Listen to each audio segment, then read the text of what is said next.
The stage is set, viewers, for voting in a 26 seat across 6 districts in Jammu and Kashmir as the second phase of assembly elections kicks off today.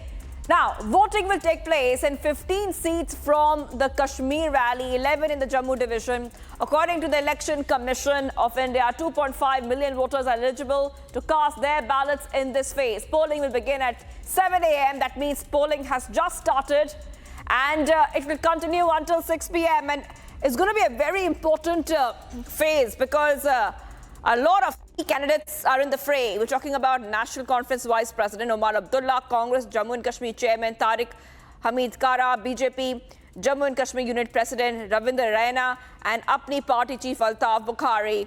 A total of 239 candidates, including 99 independents, are in the fray in 6 districts in the UT.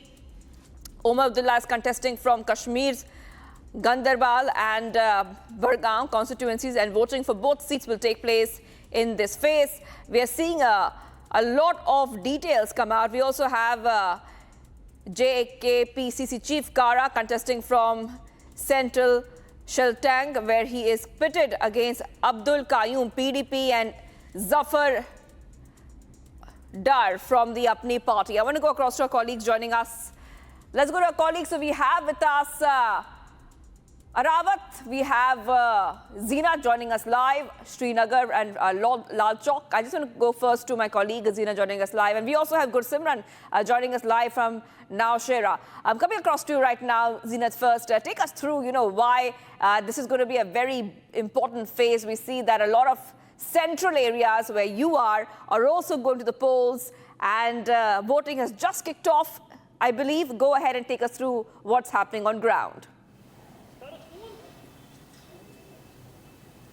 See, Shivani, this is the most interesting phase, the second phase of Jammu and Kashmir State Assembly elections, where you see the big names from the Kashmir Valley who have been dominating Kashmir and its politics for generations together, like the traditional and the cadre-based party National Conference.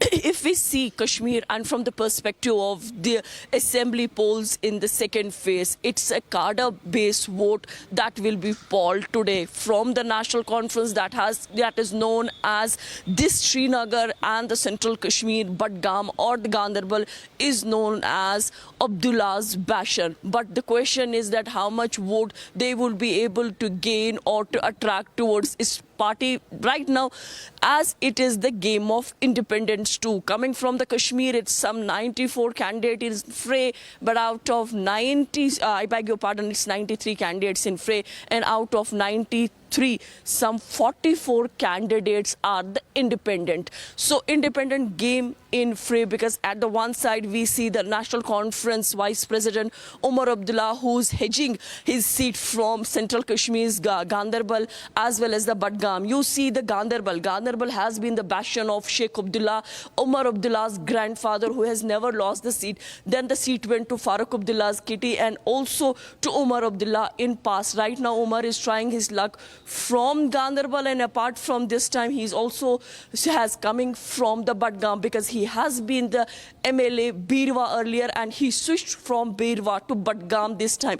Omar contesting from 2 seats. But after the abrogation of Article 370, we are seeing a shift in the J&K politics, and coming from the Kashmir politics, we are seeing that the Apni Party contesting the first elections of state assembly elections, trying their luck, because this party was founded, it was established, it was created in March 2020. So another edge coming to the Altaf Bukhari, who is the richest candidate with 153 crore rupees assets at his back. That is what the Election Commission of India's website and what he has declared before the law agency. So one of the richest candidate is contesting and is trying his luck from the Chanpora, where he is directly pitched against National Conference Mushtaq Guru, who is the political advisor to Dr. Farooq Abdullah and has a long association with the National Conference.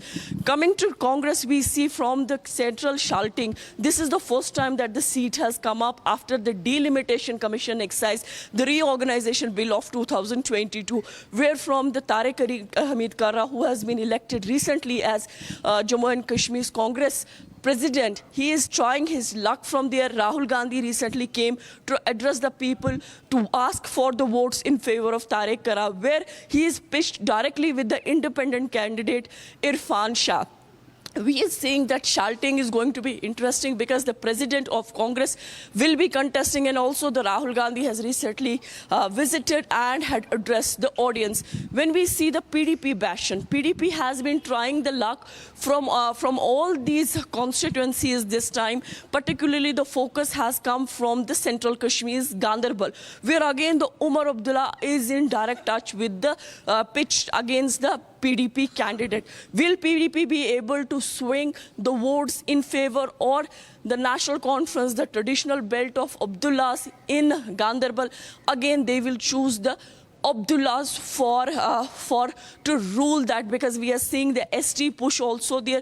But overall, if we see the Zadibal seat, which is again which has catched the eye of all the political pundits, the journalists, the media, and the political parties. This time earlier we have seen in Zadibal either it will sway towards the Shia candidate Abid Ansari, but this time we are seeing the two Shia candidates, one from PC, which is headed by Sajjad Ghani Lone, Abid Ansari. Then we are seeing the Tanveer Sadiq, who comes from the National Conference, again a Shia candidate.